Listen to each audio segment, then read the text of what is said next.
दर्शकबिन नमस्कार। नेपाल प्रेसमा यहाँहरूलाई स्वागत छ। आज हामीसँग हुनुहुन्छ नेकपा माओवादी केन्द्रका केन्द्रीय सदस्य युवा नेता रामप्रसाद सापकोटा दीपशिखा। उहाँ वाइसिएलको पनि इन्चार्ज हुनुहुन्छ।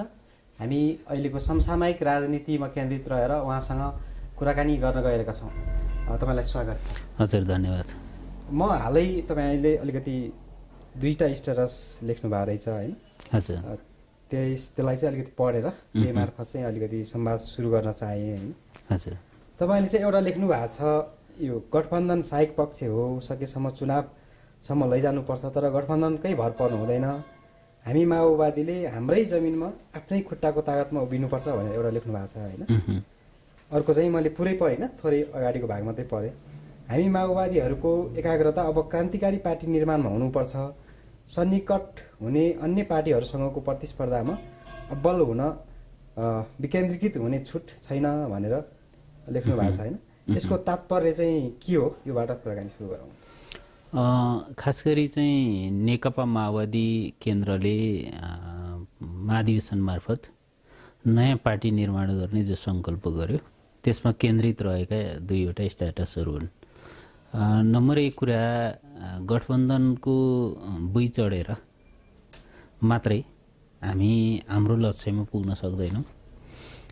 गठबन्धन केही पनि होइन भन्ने कुरा होइन। गठबन्धनले सत्ता समीकरणमा काफी काम गर्छ, तर पार्टी निर्माणमा गठबन्धनले काम गर्दैन। त्यस अर्थमा गठबन्धन ठिकै छ, यो जाँदासम्म ठिकै छ, नत्र हामी आफ्नै तागतमा, आफ्नै बलमा, आफ्नै खुट्टामा उभिनुपर्छ। नम्बर 1 कुरा। नम्बर 2 कुरा, पार्टीलाई क्रान्तिकारी बनाउने हो भने र हिजोको जस्तै पार्टी बनाउने हो भनेदेखि हामीलाई विकेन्द्रीकरण हुने छुट छैन। अरूलाई जस्तै विकेन्द्रीकरण हुने छुट छैन। केन्द्रीकृत रूपमा के अरे तपाईँको खास गरी अध्यक्ष प्रचण्डको नेतृत्वमा सामूहिक नेतृत्व प्रणालीसहित अगाडि बढ्नुपर्छ र मात्रै हामी चाहिँ के अरे तपाईँको निकट भविष्यमा आउँदै गरेको चुनावी प्रतिस्पर्धामा अब्बल साबित हुन सक्छौँ र एका ढङ्गको क्रान्तिकारी पार्टी पनि निर्माण हुन सक्छ भन्ने यो 2टा ध्येय मार्फत मैले त्यो स्ट्याटस लेखेँ। तपाईँले भनेको कुरा चाहिँ अहिले अब भित्र भए पनि धेरै माओवादी नेताहरू सार्वजनिक रूपमा चाहिँ यति तपाईँले भने जस्तो कुराहरू सुनिँदैन, भनेको हामीले सुन्दैनौँ होइन? तपाईँले अहिले यो कुरा राख्नुको अर्थ चाहिँ त्यसमा चाहिँ धेरै जोड पुगेन, पार्टी निर्माणमा जोड पुगेन, खालि गठबन्धन भनेर अरूको शक्ति मा चाहिँ आश्रय लिने कुरा मात्रै भयो भन्ने तपाईँको हो? त्यसले पार्टी निर्माण गर्दैन। मैले अघि पनि भने गठबन्धनले सत्ता समीकरणमा फरक चाहिँ पार्ला भनेको तलमाथि पार्न सक्छ, तर त्यसले पार्टी निर्माण त गर्दैन।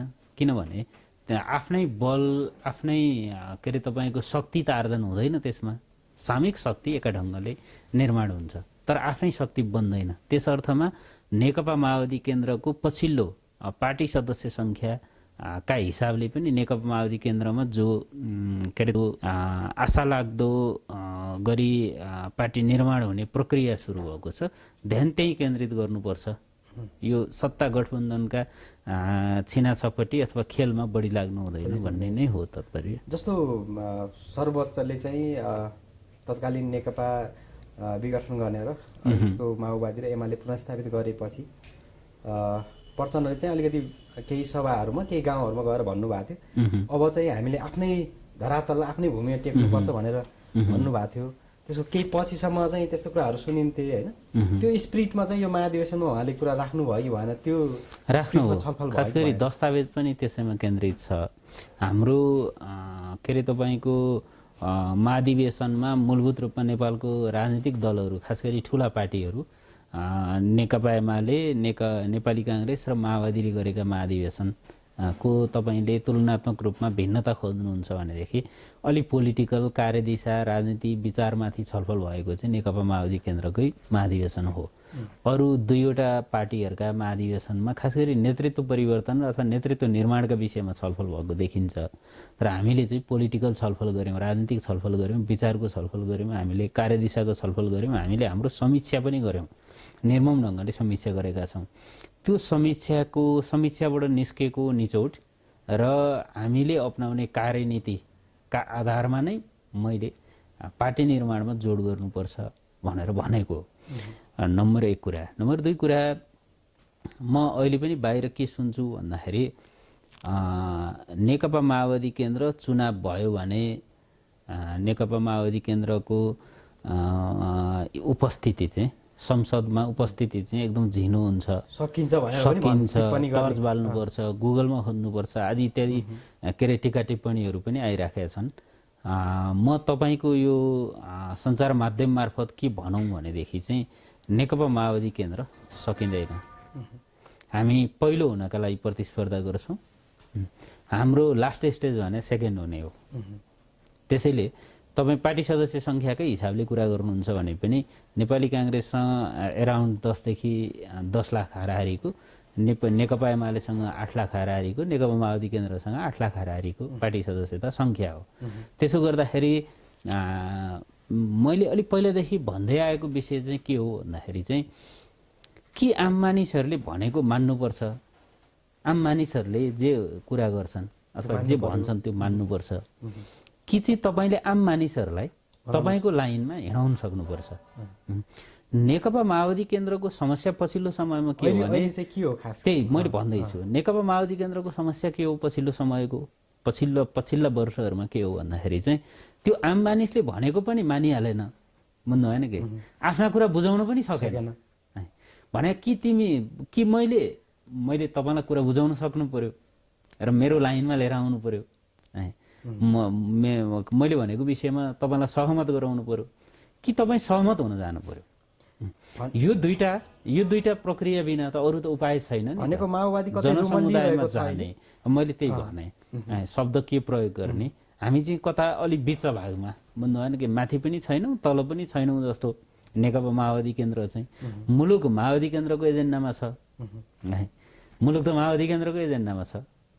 नेकपा माओवादी केन्द्रले जे एजेन्डा बोकेका थिए त्यो एजेन्डामा मुलुक आज पनि छ, तर माओवादी छैन।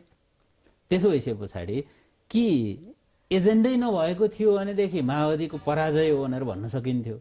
एजेन्डा माओवादीकै छ तर त्यो एजेन्डाको नेतृत्व अर्कोले गरिराखेको छ भने पछाडि चाहिँ हामीले सारा त कहाँ निस्किन्छ, यसको निचोड कहाँ निस्किन्छ भने हामीले हाम्रा कुरा जनसमुदायलाई बुझाउन सकेनौँ।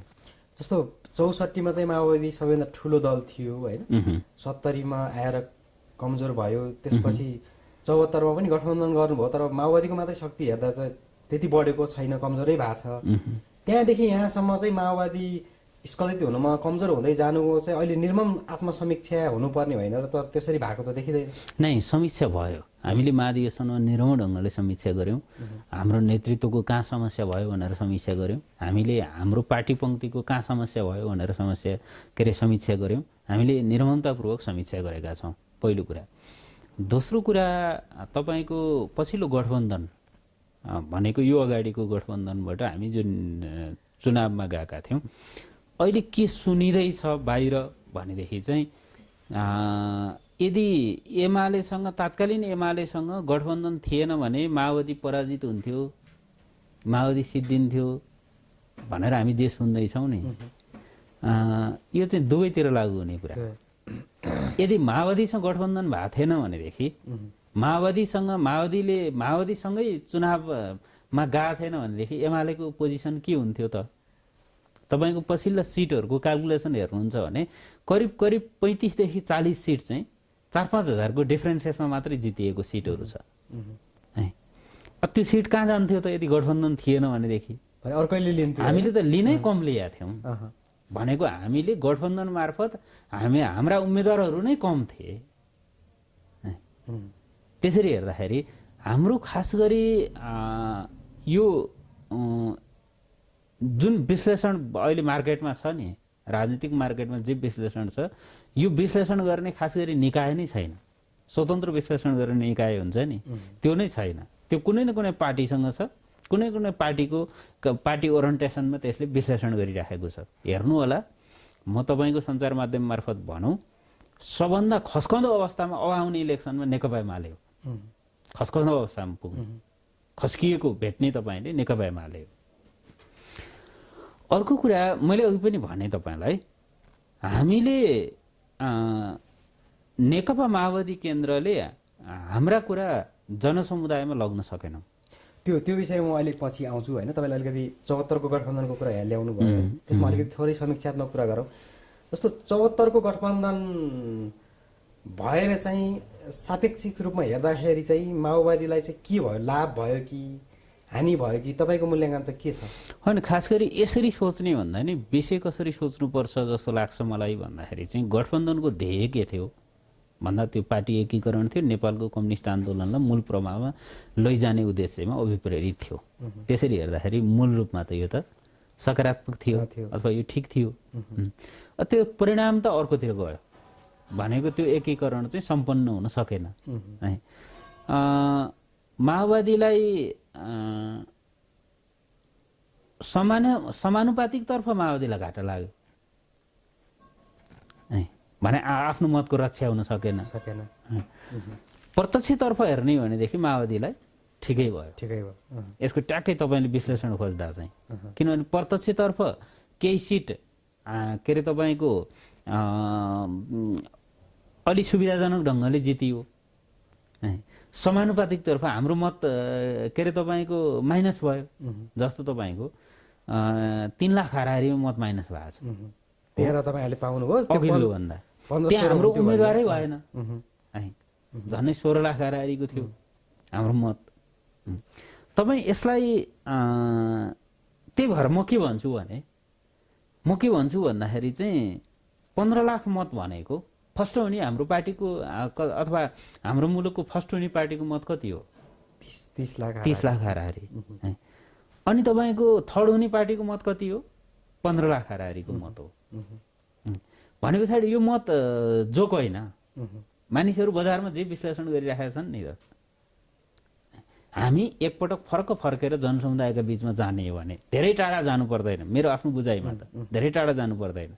हामी हाम्रा हिजोका जो हामीसँगै उभिएका, लडाइँ लड्दाखेरि सँगै भएका परिवारहरू थिए त्यहाँसम्म पुग्नु पर्यो। हामीसँगै लड्ने योद्धाहरू थिए त्यहाँसम्म पुग्नु पर्यो। ती बेपत्ता छन्, घाइते छन्, अपाङ्ग छन्, शहीद छन्, तिनका परिवारमा एकपटक हामी फर्केर यो राजनीति चाहिँ अलिअलि जानिएन, बुझ्नु भएन के, अलिअलि मानिएन भनेर एकपटक फर्केर जाने हो भनेदेखि हाम्रो स्थिति चाहिँ सुदृढ हुन्छ। सुदृढ हुँदाखेरि अब यहीँनिर हिसाब गर्नुहोस्, सुदृढ हुँदाखेरि हामी 5-7 लाख मत सुदृढ गर्छौँ। जस्तो त्यो भनेको एकछिन है, त्यो भनेको चाहिँ तपाईँको त्यो भनेको चाहिँ समानुपातिकतर्फ हाम्रा 5-10 सिट थपिने हुन् हो, तपाईँको प्रत्यक्षतर्फ 5-10 सिट थपिने हो।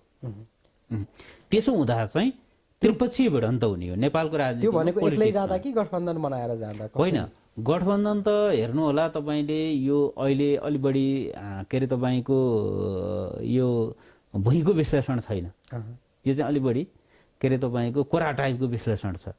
गठबन्धन सबैले गर्छ, नेकपा एमाले पनि गठबन्धन गर्छ, के अरे तपाईँको नेपाली काङ्ग्रेसले पनि गठबन्धन गर्छ। सबै के अरे तपाईँको देशव्यापी गठबन्धन नहोला तर निश्चित सिटहरूमा सबैले गर्छन्। फेरि नेपालको पोलिटिक्स नै अब त्यो ठाउँमा पुग्यो नि त। त्यसरी हेर्दाखेरि सबैको हुन्छ, यो हुनु हुँदैन, हुनै हुँदैन यसो होइन। मैले भनेको त यति मात्रै हो कि तागत चाहिँ आफ्नै हुनुपर्छ। जस्तो अघि 74को वाम एकताको कुरा गर्दाखेरि चाहिँ, गठबन्धनको कुरा गर्दा तपाईँले मतको हिसाबले चाहिँ हामीलाई समानुपातिमा केही घाटा लाग्यो, प्रत्यक्षमा केही ठिकै भयो भनेर भन्नुभयो। जस्तो त्यो बेलाको चाहिँ एकीकरणकर्तामध्ये माओवादीबाट अध्यक्ष पुष्पकमल दाहाल प्रचण्ड हुनुभयो, एमालेबाट केपी शर्मा ओली हुनुभयो होइन। अहिले चाहिँ दुईवटै पार्टीहरू अहिले छुट्टिँदाखेरि चाहिँ, हुन त अब एमाले पनि विभाजन भयो होइन, माधव नेपालको नेतृत्वमा एउटा छुट्टै पार्टी बनिसक्यो र माओवादीका पनि केही नेताहरू फेरि एमालेतिर जानुभयो होइन। अहिले मतको हिसाबले त्यो बेला तात्कालिक लाभको हिसाबले ठिकै थियो होला, तर पार्टी त एकजुट हुन सकेन, एउटा सिङ्गो पार्टी त रहन सकेन नि होइन माओवादी त्यो हिसाबले। अब हुन त अब पछाडि फर्केर कति समीक्षा गर्ने भन्ने पनि होला है। नेपालमा एकीकृत हुन लागेको वामपन्थी शक्ति को क्षयीकरणमा चाहिँ खास गरी केपी शर्मा ओलीले भूमिका खेल्नुभयो। उहाँको एकल काटे त्यो प्रवृत्तिले के अरे तपाईँको त्यो एउटा पोजिटिभ के अरे थिङ्कलाई सकारात्मक सोचाइलाई चाहिँ त्यसले नेगेटिभ बनायो। अहिले पार्टी चाहिँ फुटेर 3टा भयो। एउटा पार्टी त्योभन्दा अगाडि 2टा थियो, अहिले 3टा भयो। यसको सम्पूर्ण रूपमा जस अफ जस चाहिँ केपी ओलीले लिनुपर्छ। त्यसमा जस्तो प्रचण्डको कदम चाहिँ दोषी थियो कि थिएन, अथवा त्यो नेकपा नै सिङ्गो राख्न सकिन्थ्यो कि सकिएन? प्रचण्डले केपी ओलीलाई के अरे तपाईँको बुझ्ने कुरामा कमजोरी गर्नुभयो कि जस्तो लाग्छ। एकीकरणको जो प्रयास थियो त्यो चाहिँ कमजोरी थिएन। किन थिएन भनेदेखि 2टा ठुला मूलधारका कम्युनिस्ट पार्टीहरूलाई एकीकृत गर्ने कुरा त नेगेटिभ कुरा थिएन नि त, पोजिटिभै कुरा थियो नि त। वामपन्थी मत जो 60% भन्दा माथि छ नेपालमा, त्यो मतलाई एका ठाउँमा ल्याउने कुरो त त्यो त नेगेटिभ कुरा थिएन। अनि फेरि गर्नुपर्थ्यो कार्यशैलीगत के अरे तपाईँको डे टु डे काम कारबाहीका हिसाबले पनि प्रचण्ड त लचिलै थिए। तपाईँ हामीले आजसम्म हेर्नु फर्केर एकबाट हेऱ्यौँ भनेदेखि प्रधानमन्त्री केपी शर्मा ओली भनेको छ, 5 वर्ष तपाईँ नै चलाउनुहोस् भनेर भनेको छ। हो, पार्टी अध्यक्ष एउटा अध्यक्ष ठिकै छ भनेर भनेको छ। प्रचण्डले त मेरो विचारमा त नेकपा हुँदाखेरि प्रचण्ड त्यति सहनशक्ति भएको नेता मलाई चाहिँ होइन जस्तो लाग्थ्यो। नेकपा कालीन पालामा प्रचण्डले चाहिँ निकै धेरै सहनु भएको मेरो आफ्नो विश्लेषणमा। यो त कस्तो भनेदेखि केपी ओली मा पलाएको तपाईँको चरम महत्त्वाकांक्षाले काम गरेको छ। त्यो त अहिले त परिणाम त देखियो नि त। म केही सुन्छु, मैले भनेको पनि सुनेको छु, राजनीतिक रूपमा सबभन्दा ठुलो दललाई बाहिर राखेर भने हामीलाई राखेको होइन 64 पछाडि।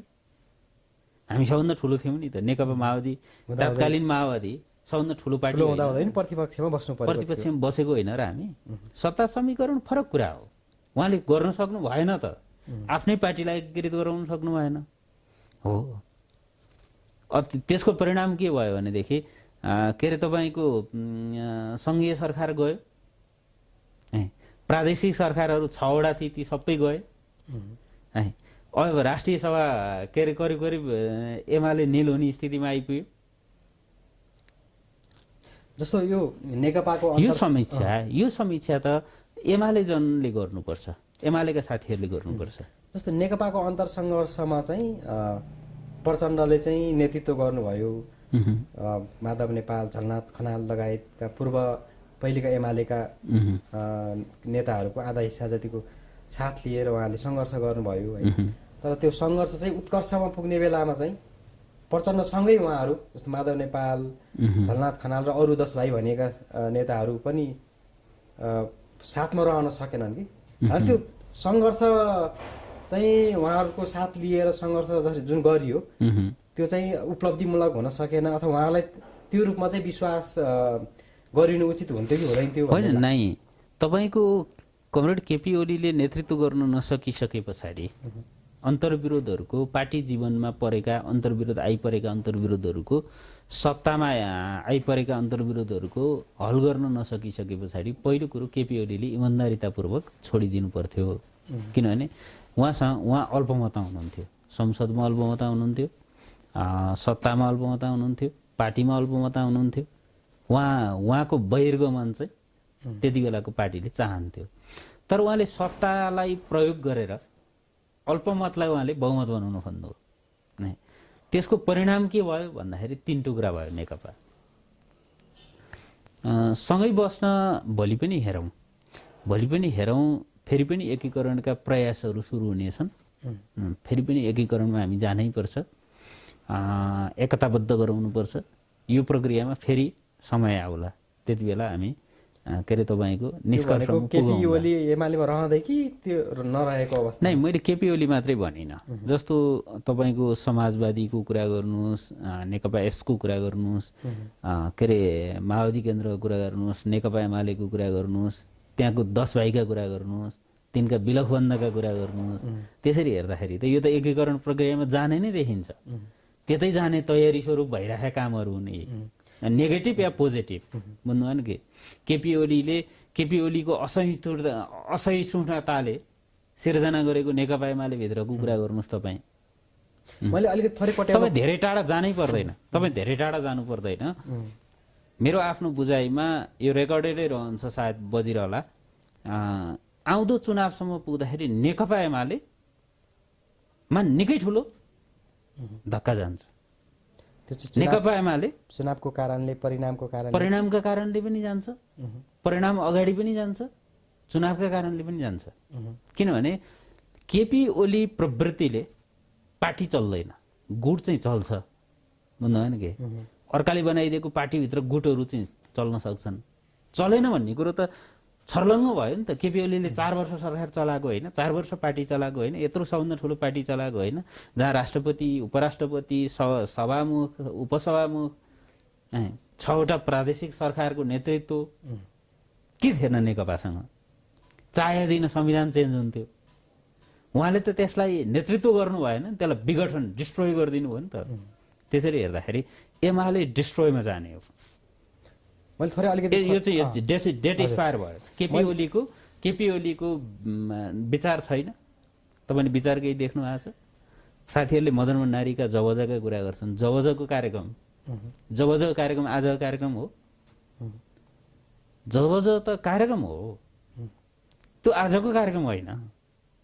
के छ विचार त? भोलि पार्टीले अगाडि बढाउने विचार के छ त जबजभित्र? त्यो पनि डेट एक्सपायर हो। त्यति बेला मदन भण्डारीले सापेक्षिक तुलनात्मक हिसाबले क्रान्तिकारी कार्यक्रम ल्याउनु भयो।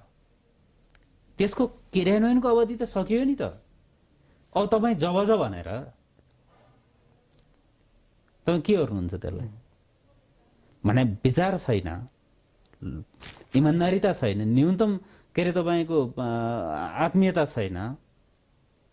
फेरि त्यो त डिस्ट्रोयमा जाने हो नि। होइन, यस्तै आरोप चाहिँ तपाईँका पूर्व माओवादी सहकर्मीहरूले चाहिँ तपाईँहरूले चाहिँ माओवाद त्याग्नु हो, अदालतले चाहिँ बाध्य भएर चाहिँ माओवाद अलिक स्वीकार्नु परेको छ भनेर पनि आरोप लगाउँछन् तपाईँहरूलाई। होइन, हामी त अस्ति महाधिवेशन गऱ्यौँ, उहाँहरूले भने त के अरे तपाईँको खण्डन भइसक्यो नि त।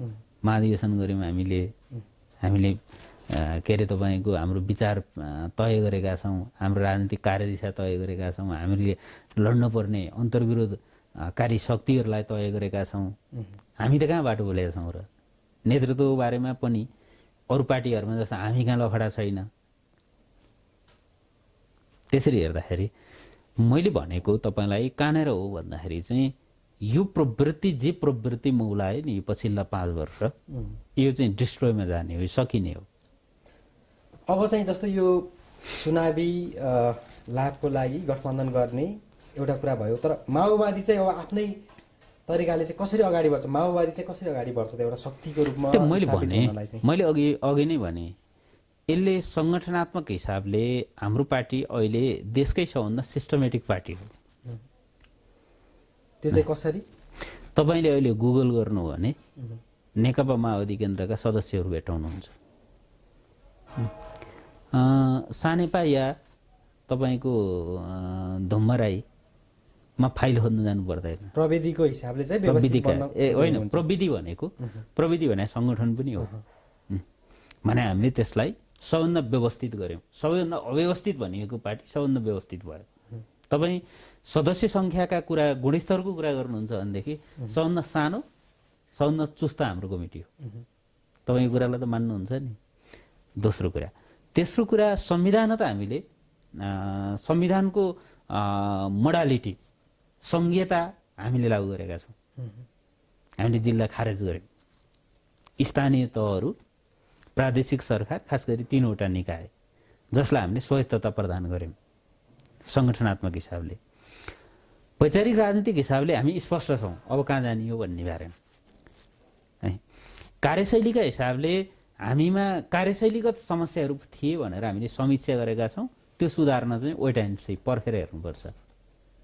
हामीले के निर्णय गरेका छौँ महाधिवेशनबाट भनेदेखि सहरमा हामी अनावश्यक केन्द्रीकरण गर्न दिँदैनौँ, नेतृत्व केन्द्रीकरण हुँदैन भनेको जनता कहाँ जाने भने हो। जनता कहाँ जाँदाखेरि अहिले मैले भने जस्तै हामीले अलिकति जानेनौँ, अलिकति मानेनौँ भन्दै जाने हो भनेदेखि ती त हाम्रै मान्छे हुन् नि। मैले तपाईँलाई म तपाईँले चाहिँ व्यवस्थित छौँ भन्दै गर्दा चाहिँ अहिले पनि केन्द्रमा पनि अध्यक्ष बाहेक अरू पदाधिकारी छैन, प्रदेशहरूमा किन पनि धेरै तपाईँलाई पदाधिकारी किन बनेको चाहियो त अध्यक्ष बाहेकको पदाधिकारीले चाहिँ क्रान्ति गर्ने अथवा गर्ने यसो त होइन नि त। त्यो होइन, तर तपाईँको सङ्गठनमा चाहिँ एउटा भाइब्रेसन चाहिँ कायम गर्नुपर्ने, एउटा लहर चाहिँ उत्साह चाहिँ सिर्जना गर्न सकेन नि त। नै त्यसो अलि होइन होला। हामी बजारमा चाहिँ के खोज्छौँ भनेदेखि अथवा मिडियामा प्रेसले चाहिँ के खोज्छ भन्दाखेरि अलिअलि इस्युहरू खोज्छ, अलिअलि कन्टेन्टहरू खोज्छ, अलिअलि कन्ट्राडिक्सनहरू खोज्छ। त्यो नभेटे पछाडि बेठेको हुने हो र। नेकपा माओवादी एकछिन मलाई तपाईँ नेकपा माओवादी केन्द्रभित्र झैझगडा हुनु, नेतृत्वको लागि लुछाचुडी हुनु, एउटाले आएर म नलडेदेखि मान्दिनँ भन्नु, अर्कोले छोड्दिनँ भन्नु चाहिँ राम्रो हो र होइन नि। अध्यक्ष म तपाईँलाई बताउँदैछु, अध्यक्ष प्रचण्ड सर्वसम्मत हुनुभयो है, पदाधिकारी सर्वसम्मतिको प्रयास भइराखेको छ। तपाईँले म चुनावमा जान्छु भनेर आएको कोही नेता भेट्नु भएको छ त? छैन नि। त्यसो भएपछि त अन्तर्विरोध रहन्छ भन्ने कुरो त्यो भनेको सारमा पार्टी के चाहन्छ भन्दा चाहिँ पार्टी पङ्क्ति के चाहन्छ भनेदेखि सर्वसम्मतिमा नेतृत्व टुङ्गो लगाउने भन्ने चाहन्छ नि। त्यसो भइसके पछाडि मूल प्रवृत्ति त पार्टी प्रवृत्ति हो नि। तपाईँले के खोज्नुहुन्छ भन्ने कुराले अथवा काङ्ग्रेसको कार्यकर्ताले के खोज्छ भन्ने कुराले अथवा एमाले कार्यकर्ताले के खोज्छ, उनले के चाहन्छन् भन्ने कुराले हाम्रो पार्टीमा के फरक पार्छ र?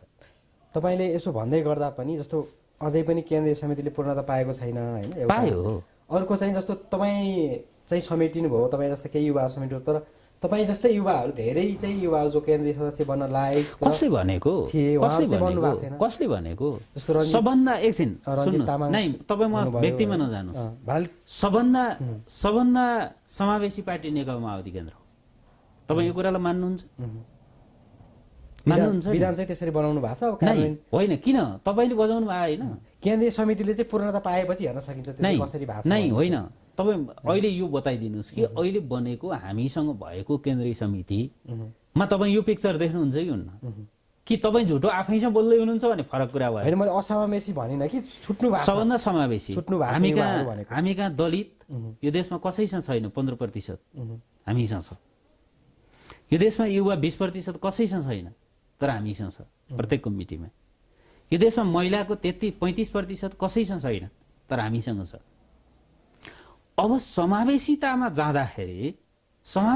जाँदाखेरि जो पिछडिएको वर्ग समुदाय थियो त्यसलाई प्राथमिकतामा राख्दाखेरि फ्रन्ट लाइनमा रहेका केही मान्छेहरू छुटेको कुरालाई त स्वाभाविक मान्नु पर्यो नि त। तपाईँ के त्यहाँ जानु भएन? तपाईँ 1000कै बनाए नि हुने त यही हो नि त। फेरि पनि तपाईँ 1500कै सिसी बनाए पनि अथवा 1500कै कमिटी बनाए नि समावेशीमा तपाईँ कि समावेशिता मान्दिनँ भन्नु पर्यो। समावेशिता मानिसके पछाडि त त्यसको प्रतिशत त बराबरी नै आउँछ नि त। त्यसरी हेर्दाखेरि एकछिन है म भन्दैछु कि त्यसरी हेर्दाखेरि तपाईँको सबभन्दा समावेशी पार्टी भन्नु भएन के, सबभन्दा क्रान्तिकारी पार्टी, सबभन्दा पिछडिएको वर्ग समुदायको पार्टी नेकपा माओवादी केन्द्र हो। अब यसलाई विधान त हामी पाउँदैनौँ। तपाईँले भोलि गएर तपाईँ रामकुमार डिसीले गएर निर्वाचन आयोगमा उजुरी हालिदिनु भयो भनेदेखि हामीलाई लाग्छ हामीले विधानमा होइन हामीले विधानमा उल्लेख गरिएको कुरा विपरीतका कमिटीहरू हामीसँग छन् भने त्यो दिन हामीमाथि मुद्दा लाग्छ। त्यो त यति कुरा त हामी पनि जान्दछौँ होला नि त। त्यसरी हेर्दाखेरि हो तपाईँले भने जस्तो केही युवा छुटे, केही महिला छुटे, बुझ्नु भएन कि केही सिनियर लिडरहरू छुटे, बुझ्नु भएन कि यो त हामीले भनेको हो नि त। समावेशिताको मुद्दा त हाम्रो मुद्दा हो नि त, संहिताको मुद्दा त हाम्रो मुद्दा हो नि त। त्यसपछि हामीले लागू गर्दाखेरि सिनियर बुझ्नु भएन कि तपाईँलाई आइदिए हुन्थ्यो भन्ने लागेका लिडर यी छुट्ने कुरा त स्वाभाविक हुन्छ। फेरि पनि एकछिन हामीसँग अलिकति मनोनितको कोटा छ, हामीसँग मनोनित गर्न पाउने ठाउँ छ। ती ठाउँहरूबाट छुटेका र अति आवश्यक कामरेडहरू फेरि पनि केन्द्रीय समितिमा अथवा कमिटी प्रणालीमा आउनुहुन्छ। र अर्को कुरा यो सँगसँगै तपाईँले यसको महत्त्व आज तपाईँले कसरी बुझ्नुहुन्छ त्यो सेकेन्डरी कुरा भयो। हामीले अर्को एउटा नयाँ विधि पनि लागू गर्यौँ यसपालिबाट। कुनै केन्द्रीय सदस्यलाई हामीले प्रदेशको अध्यक्ष बनाएनौँ। दोहोरो जिम्मेवारी दिनु भएन तपाईहरुले, दिएन उहाँले है। यसको ठुलो महत्त्व रहन्छ कहाँ गएर भने यो 1.5 वर्ष 2 वर्ष पछाडि गएर रहन्छ। किनभने हामी कहाँ चाहिँ नेतृत्वको श्रृङ्खला तयार हुन्छ ठुलो। अहिले तपाईँहरूले नेतृत्व माओवादीमा केही पनि छैन भनिराख्नु भएको छ नि, यो हेर्नु होला, अरूको विघटनतिर जाने हो, हाम्रो गठनतिर जाने। किनभने हामीले लिएको तपाईँको कार्यनीति चाहिँ ठिक छ भनेको एउटा प्रदेशको नेतृत्व कसले गरिराखेको छ आज भन्दा ऊ तलको, हिजो तल भनिएको कमरेडले गरिरहेछ भनेदेखि उसमा त नेतृत्व क्षमता विकास हुन्छ नि। तपाईँ युवा कुरा गर्नुहुन्छ, मेरो बुझाइमा त नेकपा माओवादी केन्द्र जति युवा मैत्री के अरे पार्टी नेपालमा अरू छँदै छैन। अरू कहाँ किन बसिरहेछन् मैले बुझे छैन। जस्तो 40 वर्ष अन्डर 40 का तपाईँ अन्डर 40 हुनुहुन्छ, तपाईँ के कुरा गर्नुहुन्छ? तपाईँ पत्रकारिता पेसा यो दायित्व छोडेर एकछिन बाहिर निस्कनु भने अस्ट्रेलियामा यति वर्षको के अरे नेता आयो रे, प्रधानमन्त्री भयो रे, महिला आयो रे आदि इत्यादि भनेर तपाईँ लेख्नुहुन्छ। हामी कहाँ चाहिँ यिनै बुढाहरूलाई खेपिरहनु पर्ने भनेर तपाईँ आफै लेख्नुहुन्छ, भन्नुहुन्छ, बोल्नुहुन्छ। हामीले गरेको राम्रो कुरालाई त राम्रो भनिदिनु न। अन्डर 40 का बुझ्नु भएन कि अन्डर 40 का 20% युवा केन्द्रीय समितिमा आउने भनेको तपाईँको लगभग 70 हाराहारीमा केन्द्रीय सदस्य हुने हो। त्यो पूर्ण आँकडा आउन बाँकी छ, त्यसपछि त्यसलाई विश्लेषण गरेर लेखिन्छ त्यो त। नै अहिले तपाईँको पूर्ण आकारको केन्द्रीय समिति हुनुभन्दा अगाडिको अहिले तपाईँले मसँग डाटा माग्नुहुन्छ भनेदेखि म तपाईँलाई उपलब्ध गराइदिउँला। अहिले हामी लगभग 54 जना छौँ युवा चाहिँ अन्डर 40 का। भने पछाडि तपाईँको यो आँकडामा त जानै पर्छ, नत्र हामीलाई निर्वाचन आयोगमा मुद्दा लाग्छ भनेको। 20% निर्वाचन आयोगले एक्सेप्ट गर्नै गर्दैन। विधानले जे 20% भनेको छ त्यो चाहिँ सजिलै पुरा हुन्छ। जस्तो त्यहाँ तपाईँले हेर्नुहुन्छ भनेदेखि कमिटी प्रणाली फुलफिल नभएको नि होइन, 2 नम्बर प्रदेशको बाँकी छ टोटलले नै, बुझ्नु भएन कि। र अब हामीले के भन्यौँ भन्दाखेरि अन्डर 40 का के अरे तपाईँको मधेसी मूलबाट 5 जना महिला केन्द्रीय सदस्य भन्यौँ हामीले हो। अन्डर 40 को मधेसी 5 जना महिला केन्द्रीय समितिमा ल्याउने कुरा तपाईँले यसलाई सामान्य मान्नु भएको छ? तपाईँ मधेसी महिला नेतृत्व खोज्नुहोस् त कहीँ पनि भेट्नुहुन्न नि। हामीले त यो सुरु गरेका हौँ। त्यसैले हाम्रो पार्टी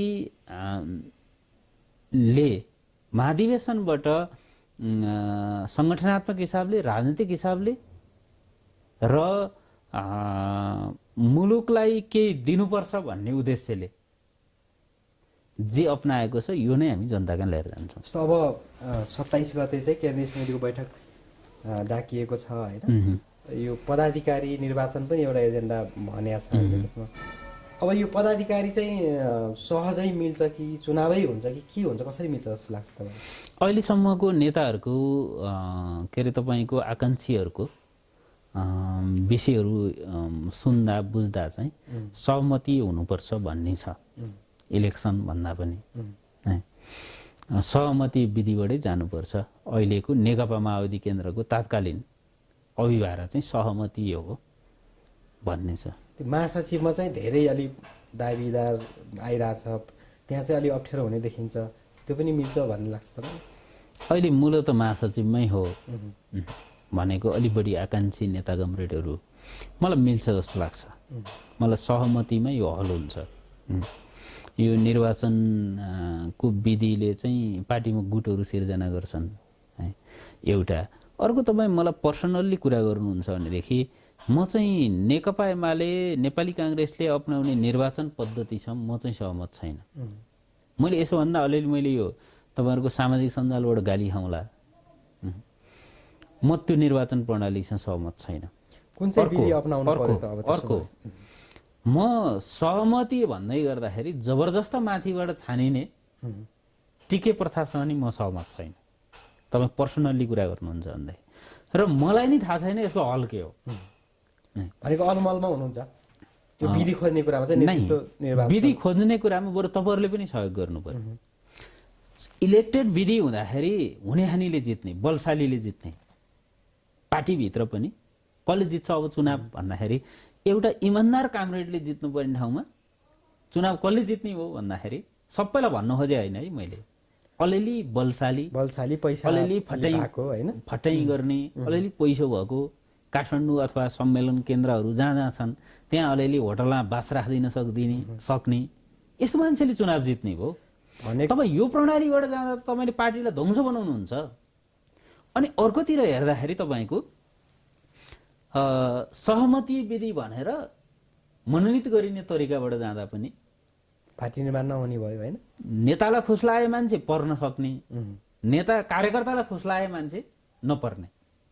त्यसो गर्दाखेरि यो दुईटै मोडालिटी चाहिँ बेठिक छन्। तेस्रो मोडालिटी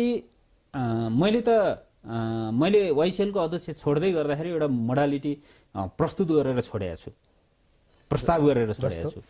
जस्तो मैले चाहिँ वाइसिएललाई कहाँ लानुपर्छ भनेर त्यो दस्तावेज पारित पनि भएको छ। मैले चाहिँ खास गरी इलेक्टेड र मनोनित दुईटै विधि लागू गर्नुपर्छ। पार्टीका हरेक निकायहरूमा कार्य मूल्याङ्कन कमिटीहरू निर्माण गर्ने पहिला,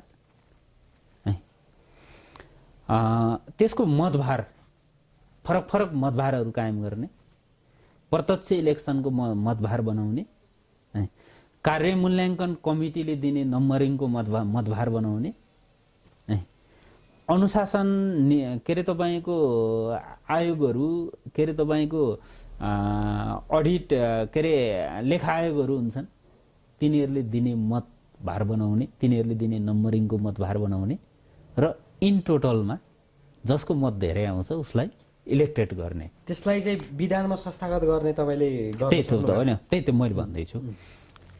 त्यो त मैले प्रस्ताव गरेँ। त्यो मोडल मलाई पनि थाहा छैन ठिक हो कि होइन, तर केही त खोज्नु पर्यो। जस्तो तपाईँ यो मात्रै होइन, यो मात्रै छोडौँ न रामकुमारजी, यो मात्रै छोडौँ। तपाईँ अब मुलुकमा तपाईँ भ्रष्टाचार नहोस् भन्नु भएन के अरे ऊ मुलुक समृद्ध होस् भनेर चाहनुहुन्छ नि। तपाईँ निर्वाचन प्रणालीलाई हेर्नुहोस् त। हाम्रो एउटा उम्मेदवारले सङ्घ या प्रदेशमा चुनाव जित्नका लागि 3 करोड रुपियाँ खर्च नगरिकन कसैले चुनावै जित्न नसक्ने स्थिति भयो पहिला। महँगी होइन, म त लड्न सक्दिनँ, मसँग छैन, म कसरी लड्ने? भनेको चुनाव यदि खर्चिलो भयो र यदि भड्किलो भयो, अब 3 करोड कहाँबाट ल्याउने? 3 करोड खोजेर ल्याएँ, सापटी गरेर ल्याएँ, घर बेचेर ल्याएँ या केही गरेर ल्याएँ, मैले जितेँ चुनाव। जिते पछाडि त फेरि तिर्नु पर्यो। उठाउन खोज्नुहुन्छ तपाईँ होइन? म उठाउन खोज्छु, स्वाभाविक हो नि। त्यसैले हामीले त निर्वाचन प्रणाली बारे नै बहस गर्नुपर्ने छ। अनि उतातिर हामीले अलिकति सोच्यौँ, उपेक्षित वर्ग, जात, क्षेत्र, लिङ्गलाई ल्याउने भनेर समानुपातिक बनायौँ। त्यहाँ विनोद चौधरीहरू आइपुग्न थाले होइन भने त्यहाँ त्यो मोडालिटी पनि त्यति ठिक देखिएन। पार्टीभित्र पनि त्यही त हो। दुर्गा परसाईहरूका बारेमा हामी 10 दिन अगाडि के भन्थ्यौँ भने पछाडि हामीले त नेपालमा भएको इन टोटलमा इलेक्सन विधिमै हामीले रिभ्यू गर्नुपर्ने छ भने खोज्नु पर्ने छ। मेरो त तपाईँहरूलाई अनुरोध के हो भने, तपाईँहरूको मिडियालाई अनुरोध के हो भन्दाखेरि चाहिँ चुनावको मोडालिटी त्यस्तो के हुनसक्छ जो चाहिँ जसले मान्छेलाई पारदर्शी बनाओस्, जसले मान्छेलाई अब हामी त चुनावमा जानुभन्दा अगाडि के अरे तपाईँको कहाँबाट कमिसन खाने भन्ने कुरा अब त लगानी नै कसले गर्नु थाले उम्मेदवारहरूलाई भन्दाखेरि चाहिँ व्यापारी, घराना, दलालहरूले गर्नु थाले।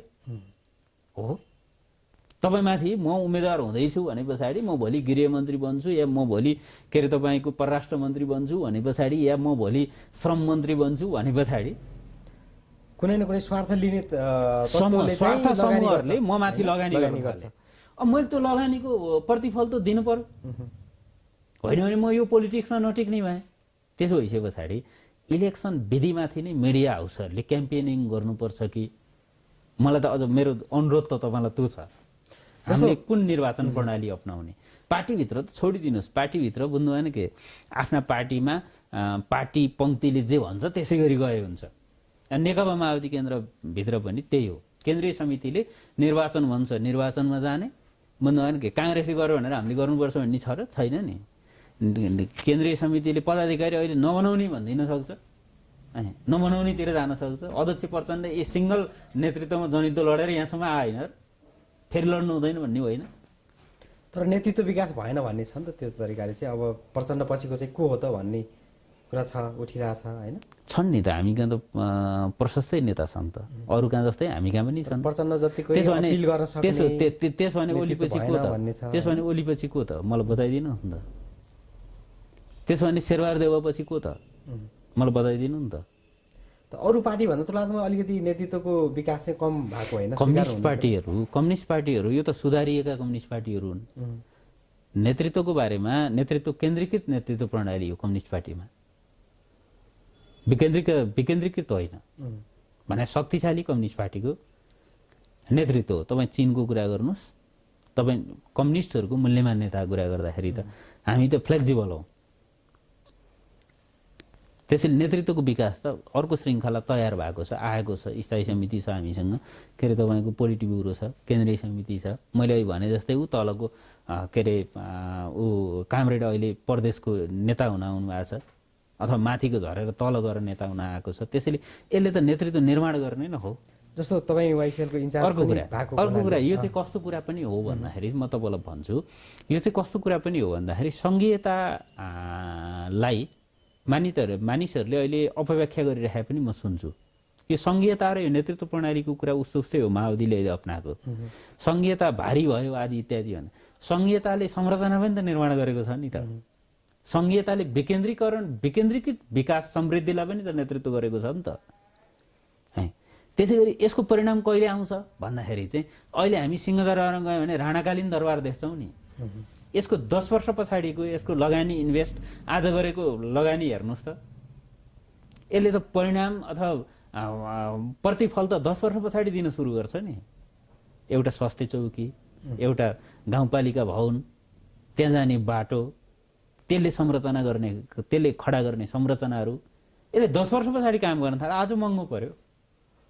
तपाईँ एउटा घर बनाएर 1.5 करोड रुपियाँ खर्च गरेर एउटा घर बनाएर तपाईँ कति वर्ष त्यसको प्रतिफल लिनुहुन्छ? सङ्घीयता नि त्यस्तै हो।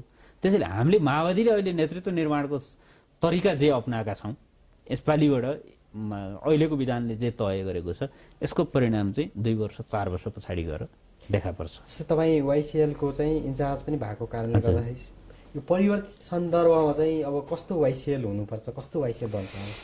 वाइसिएल आजको वाइसिएल चाहिन्छ हामीलाई, हिजोको वाइसिएलले काम छैन। त्यो भनेको कस्तो हुनुपर्छ? त्यो भनेको हिजोको वाइसिएलका अभिभाराहरू फरक थिए, आजको वाइसिएलको अभिभारा फरक छ। हिजोको वाइसिएलले जे गर्थ्यो आजको वाइसिएलले त्यही गर्यो भने त्यो वाइसिएल हुँदैन। त्यो चाहिँ अलिक फरक टाइपको हुन्छ। त्यसैले अहिलेको वाइसिएल अथवा अहिलेको युथहरूको चाहिँ खास गरी युवाहरूका मुद्दा, मुलुकको समृद्धिको मुद्दा, मुलुकसँग जोडिएको बेरोजगारीको मुद्दामा केन्द्रित हुनुपर्छ। भने ठुलो सङ्ख्यामा बेरोजगार छौँ हामी है। मेरो त कुरा अलिक फरक छ हेर्नुहोस् रामकुमारजी है। जस्तो मैले एकपटक मलाई लाग्छ बन्दीपुर तनहुँतिर गएर मैले के भने भन्दाखेरि चाहिँ त्यहाँ एउटा छलफलमा राजनीतिक दलका कार्यकर्तालाई तलब दिनुपर्छ भने मैले नेतालाई, मलाई झन्नै कुटे है। सामाजिक सञ्जालमा ठुलो के अरे विरोध आयो। मैले त्यो किन भनेको थिएँ भने दिवसीय के अरे बाँच्ने त, जसको पूर्णकालीन समय नै राजनीतिमा छ। ल भन्नुहोस् म कसरी बाँच्ने त? मलाई गाली पनि गरेको छ चन्दा उठाएर खायो भनेर हो। केही व्यवसाय गर्यो भनेदेखि राजनीतिक दलको आड भरोसामा व्यवसाय गर्यो भनेर मलाई फेरि गाली गरेको छ भनेपछि त्यसलाई के गर्ने त? भनेको एउटा इमान्दार राजनीति कर्मी भएर बाँच्न चाहिँ गाह्रो छ समाज, गाह्रो छ। इमान्दार भएर बाँच्न जहाँ पनि गाह्रो छ, राजनीतिमा झन् गाह्रो छ। त्यसैले युवाहरूलाई आत्मनिर्भर बनाउने कुरामा खास गरी हामी राजनीतिक दलका युवाहरूले काम गर्नुपर्छ। त्यो देखिने काम हुँदैन, मनोवैज्ञानिक रूपमा काम गर्नुपर्छ। हाम्रा गाउँ, हाम्रा बारी, हाम्रा खेत आज के छन् हो? खेतबारी भयो आजकल।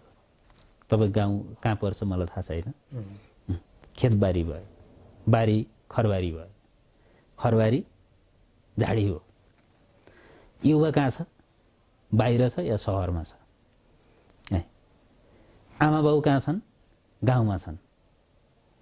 हद्द अलि कमाइ धमाइ गर्ने युवाले यहाँ काठमाडौँबाट पल्सर बाइकको पुछरा ग्यासको सिलिन्डर बानेर लिएर जान्छ र आमालाई छोडिदिइराखेर भाग्छ, दाउरो कुहिएर गएछ हो। अनि हामी नेपालीहरू सम्पन्न पनि छौँ। फेरि यसो भन्दा एकछिन यसो भन्दाखेरि मलाई गाली आउँछ, मलाई थाहा छ। हामी नेपालीहरू सम्पन्न नै छौँ। 1 वर्ष काम नगर्नुहोस् नेपालमा आरामदायी जीवन जिउन सकिन्छ।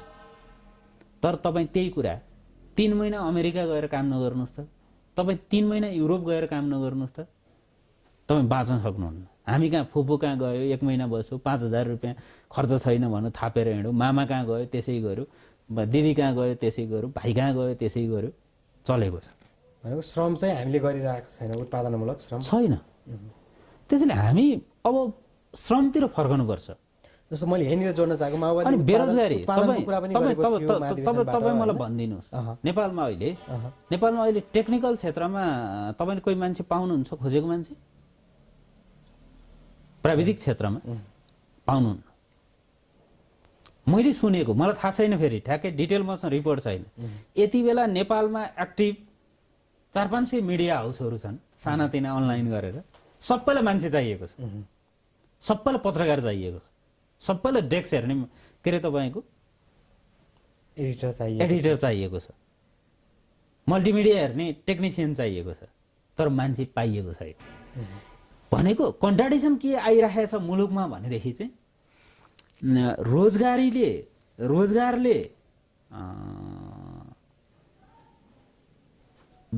के अरे तपाईँको रोजगारदाताले के भन्छ रोजगारी खोज्ने है, अनि मेन पावरले नै रोजगारी खोज्ने भने यहाँ कन्ट्राडिक्सन छ। जस्तो यस्ता कुराहरूको चाहिँ खासमा त यो त राज्यले गर्ने काम हो भने जस्तो शिक्षा क्षेत्रदेखि लागू हुन्छ नि, पढाइदेखि सुरु हुन्छ नि त, कुन मेन पावर प्रोडक्सन गर्ने भन्ने कुरा, कसको के क्यापासिटी छ, उसलाई कता लैजाने भने राज्यको दायित्व हो। त्यसैले हामी युवाहरूले पनि अलिकति यो क्षेत्रमा काम गर्नुपर्छ है। तपाईँ आज चामल कहाँको खानुहुन्छ, तपाईँ आज साग कहाँको खानुहुन्छ, तपाईँ गोलभेडा कहाँको खानुहुन्छ है? चाउचाउ खाएको प्याकेटमा एकमुठी माटो हालेर है तपाईँले बजारमा किन्ने 1000 रुपियाँको धनियाँ प्रडक्सन गर्न सक्नुहुन्छ, तर तपाईँ त्यो गरिरहनु भएको छैन, किनभने तपाईँलाई पुगिराखेको छ। त्यसैले कम्प्लिटली मैले यो कुरा किन उल्लेख गरेँ तपाईँलाई भन्दाखेरि चाहिँ जनशक्तिले काम खोजिरहेको छ हो, रोजगारदाताले जनशक्ति खोजिरहेछ भने दक्ष भेटेन, त्यसले दक्ष नभेटे पछाडि उसले लिएन भने पछाडि हामी कहाँ अलि अगाडिको मलाई लाग्छ 1.5-2 वर्ष अगाडिको आँकडा हेर्ने भने 9 लाख मान्छेहरूले रोजगारी गर्नु पाए हुन्थ्यो। सम्भवतः मलाई गोकर्ण विष्ट श्रम मन्त्री हुँदाको यो आँकडा हो जस्तो लाग्छ। गाउँपालिका स्थानीय तहसम्म के अरे भोलन्टियरहरू बनाएर आवेदन दिएका थिए, त्यो हेर्दाखेरि 9 लाख हाराहारीको भन्ने लाग्छ मलाई। मैले त्यही बेला अर्को एउटा के अरे तपाईँको शोध पनि पढेको थिएँ, नेपालमा चाहिँ 4-5 लाख हाराहारीमा के अरे तपाईँको दक्ष जनशक्ति चाहिएको छ कर्पोरेट हाउसहरूलाई है भने उहाँ 9 लाख बेरोजगार छ, यहाँ 5 लाख मान्छे चाहिएको छ, आवश्यक छ, तर भेटिरहेको छैन, दुइटैले भेटिरहेको छैन भने पछाडि यो फिल्डमा काम गर्नुपर्ने छ युवाहरूले। खास गरी हामीलाई पोलिटिक्स एकछिन है, हामीलाई नारा लाउन कति नारा लाउने लागेछौँ त, जिन्दाबाद मुर्दाबाद कति भन्ने के है। अनि हामीलाई कस्तो लाग्छ, तपाईँ पत्रकारलाई पनि कस्तो लाग्छ भन्दाखेरि चाहिँ पेट्रोलियम पदार्थ मूल्य वृद्धिका के अरे समायोजनका कारण मूल्य वृद्धि हुन्छ या घट्छ, तपाईँ त्यति बेला वाइसिएल सडक आयो कि आएन भनेर खोज्नुहुन्छ, तपाईँहरूले नारा लगाउनु भयो कि भएन भनेर खोज्नुहुन्छ। तपाईँ पनि के खोजिरहनु भएको छैन भनेदेखि युवाकै सेक्टरमा के काम गरिरहेको छ भन्ने कुरा तपाईँलाई पनि चासो छैन खासै। त्यसरी हेर्दाखेरि हामी युवाहरूले, तपाईँ मिडियाकर्मी साथीहरूलाई पनि मेरो चाहिँ रिक्वेस्ट के छ, अनुरोध के छ भन्दाखेरि यो क्षेत्रमा अलिकति काम गर्नुपर्छ। पहिलो कुरा त मनोविज्ञान बनाउनु पर्ने छ। हेर्नुहोस् त, एउटा युवा अरब गएको छ, बुझ्नु भएन के गरे काम के छ भन्दाखेरि नि, म त यो अरब मुलुकहरू पनि गएँ यो बिचमा, बुझ्नु भएन के म घुमेर आएँ, त्यहाँको मजदुरहरूको स्थिति हेरेँ। एभरेजमा त्यहाँ जाने हाम्रो युवाले अहिले कमाइ गर्ने भनेको 30,000 रुपियाँ हो रामकुमारजी, नेपाली 30,000 रुपियाँ। 30,000 रुपियाँ कमाउनका लागि आमा छोड्यो, बा छोड्यो, बिहा गरे भए श्रीमती छोड्यो, बच्चा भए बच्चा छोड्यो, बुझ्नु भएन के अर्का देशमा बिरामी कहिले पर्छ थाहा छैन, 30,000 रुपियाँको निमित्त। म तपाईँको यो सञ्चार माध्यम मार्फत के भनौँ भन्दाखेरि मसँग जो युवा आए पनि हुन्छ, मैले भनेको काम गर्नुपर्छ। 30,000 कमाउने स्रोत र सोर्स म बताइदिन्छु। हामी तयार छौँ त? उस्तै परे फर्केर आउँदाखेरि छोरो नि हुँदैन, छोरी नि हुँदैन, बुढी पनि हुँदैन। बुढी गएको छ भने बुढो हुँदैन, अर्कै लिएर बसिसकेको हुन्छ। भने यो दर्दनाक अवस्थामा हामी किन पुगेका छौँ? अलिअलि हाम्रो मेन्टालिटीले काम गरे। हामी साग फलाउन किन तयार छैनौँ? हामी गोलभेडा फलाउन किन तयार छैनौँ? अनि अर्को कुरा, योसँगको अर्को समस्या छ फेरि, राज्यले बजार अनुगमन गरिदिँदैन, श्रमको मूल्य उचित तिरिदिँदैन। राज्य कालीमाटी जाने हो भनेको राज्यले काम गर्नुपर्ने केही के अरे तपाईँको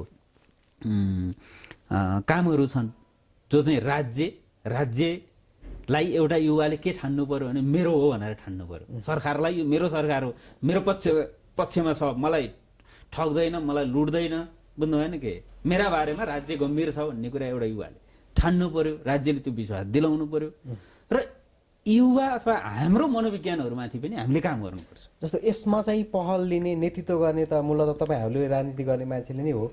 वाइसिएललाई, माओवादीलाई चाहिँ त्यो एङ्गल चाहिँ फरक तपाईँहरूले किन देखाउन नसक्नु भएको? हो, गुड, तपाईँले एकदम अच्छा क्वेसन सोध्नु हो। मैले अघि नै भने है, हामी त बिचातहरू मल्लियौँ। अब हामी जान्छौँ, प्रत्येक स्कुलमा जान्छौँ। वाइसिएल स्कुलमा जानुपर्छ, वाइसिएल आँगनमा जानुपर्छ, घरमा जानुपर्छ र यो कुरा भन्नुपर्छ है।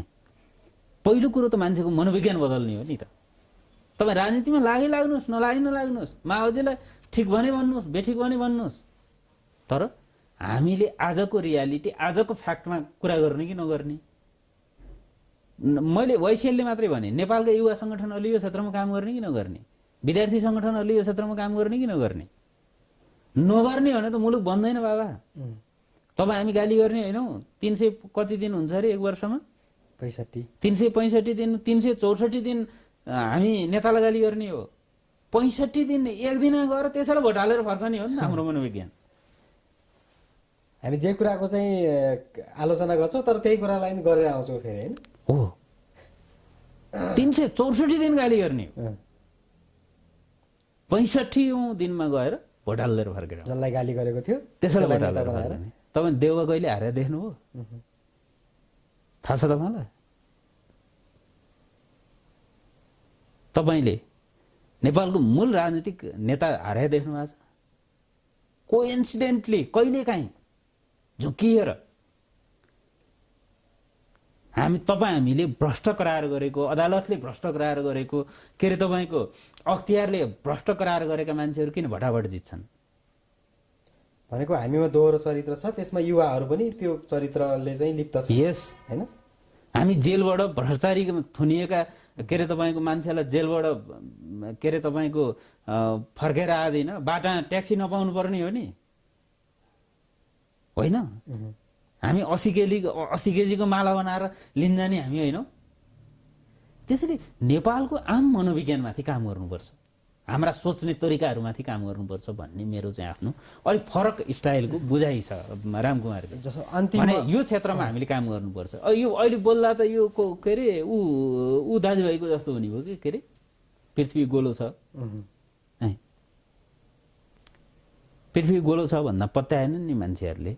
अहिले यसो भन्दा त गाली खाइन्छ। हेर्नु होला तपाईँले यो संसार के अरे यो इन्टरभ्यू प्रसारण गरिरहँदाखेरि मैले थुप्रै गाली भेट्छु, तँलाई चोर, फटा आदि इत्यादि भन्दै। भनेको हामीले हाम्रो नेपालीहरूको मनोविज्ञानमाथि काम गर्नुपर्छ। नेतृत्व यसरी मात्रै तयार हुन्छ। अहिले भएको नेतृत्वलाई गाली गरेर के अर्थ छ र? भोट दिएर पठाएपछि सांसद हुन्छ, सांसद भएपछि मन्त्री हुन्छ, मन्त्री भएपछि प्रधानमन्त्री हुन्छ। हो, तपाईँ हामीले पठा मान्छे हो नि त। हो, त्यसलाई पठाउने बेला अघिल्लो दिन पठाइदिने, भोलिपल्ट गाली गर्नु सुरु गरेर त हुँदैन। पठाउँदै नयाँ पठाउनु पर्यो नि। तपाईँले मेरो एउटा सन्दर्भमा नयाँ शक्ति भनेर लाग्नुभयो नि त। हाम्रो बाबुरामजी लाग्नुभयो, रविन्द्र मिश्रहरू लाग्नुभयो। म रविन्द्र मिश्रजीको युवा सङ्गठनको एउटा कार्यक्रममा शुभकामना दिनु पुगेको थिएँ। त्यहाँ एकजना दिदी हुनुहुन्थ्यो, उहाँले भन्नुभयो नेपालको राजनीतिक पार्टीभित्र अशिक्षित मान्छेहरू भएका कारणले नेपाल चाहिँ उम्न नलागेको हो भनेर त्यहाँ गर्नुभयो, बोल्नुभयो। मैले मेरो शुभकामना दिने मेरो पालो आए पछाडि मैले उहाँलाई सोधेँ, त्यहाँ हाम्रो के अरे रविन्द्र मिश्रकै पार्टीमा हुनुहुन्छ नि एकजना प्रोडाक्टर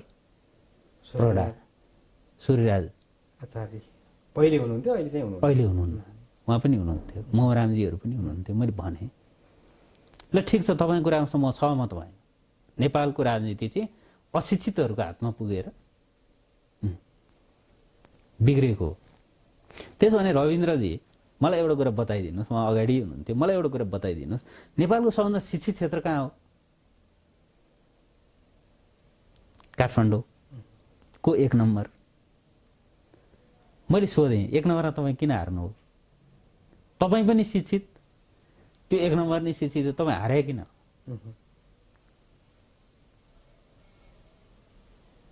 त्यसैले मैले तपाईँलाई बताउँदै के छु भन्दाखेरि चाहिँ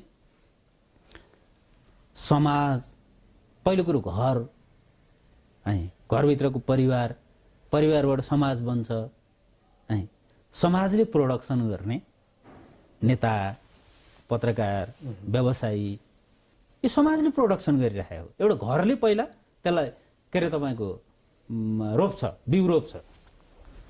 जस्तो अघि तपाईँले अब तपाईँ एकछिन मैले बताउँदै तपाईँलाई एकछिन बताउँदैछु म।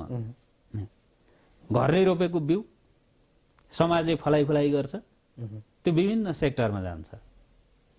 हो, त्यही मान्छे त हो हामीसँग नि, त्योभन्दा फरक कहाँ आउँछ के? त्यसैले हामीले पहिलो कुरा यो बुझ्नु पर्यो कि हामीले कस्तो मान्छे प्रोडक्सन गर्छौँ, कस्तोलाई हामी प्रोत्साहित गर्छौँ। मैले बताएँ नि त, मलाई मान्छेहरूले सोध्छन् त कसरी बाँचेका छस्? म सोध्छु, म मान्छेहरूलाई सोध्छु म कसरी बाँचाउँ त ल भन्नु पर्यो नि त। मैले केही काम गरेँ, तैँले राजनीतिक आड भरोसामा गरिस् भनेर भन्दै आएको मलाई। नगरे त कहाँ बाँचेका छस् भनेर भनेको छ। के हो भनिदिनु पर्यो नि त। प्रश्नको घेरामा तपाईँहरू हुनुहुन्छ होइन? सबै राजनीतिक दलका, तपाईँ पनि है, मेरो त तपाईँलाई पनि क्वेसन छ, कसरी बाँचिरहेछौँ हामी? एउटा पत्रकार 30,000 तलब खाएर ल भन्नुहोस् काठमाडौँमा घर कसरी बन्छ? सबै सेक्टरमा 6,000 क्वेसन। एउटा डक्टर 40,000 तलब खाएर घर कसरी बनाउँछ काठमाडौँमा? गाडी चढेर कसरी हिँड्छ? एउटा पत्रकार कसरी हिँड्छ? ल भन्नु नि त, मलाई भन्नु नि त। त्यो सबै कुराको जवाब दिने चाहिँ फेरि राजनीतिले हो। तपाईँहरूले चाहिँ नेतृत्व यसो हुँदा एकछिन भन्ने यी सबै क्वेसनहरूको तपाईँले भने जस्तै यी सबै क्वेसनहरूको जवाफ दिने काम राजनीति हो। त्यसैले मैले के भने भन्दाखेरि चाहिँ म आफूलाई अथवा आफ्नो पार्टीलाई एकदम के अरे तपाईँको दुधले नआएको भन्छन् नि त, पुरानो भने त्यो भनेको चाहिँ पवित्र भनेको। म पवित्र छ भन्दिनँ,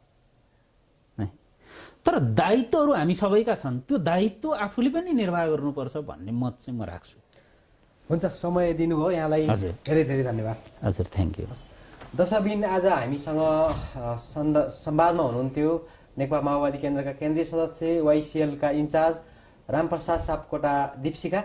हामी अन्य नयाँ विषयवस्तु र पात्रसहित फेरि पनि तपाईँहरूसँग उपस्थित हुनेछौँ। अहिलेलाई छुट्टिन्छौँ। नमस्कार। हेर्दै गर्नुहोला नेपालप्रेस.com।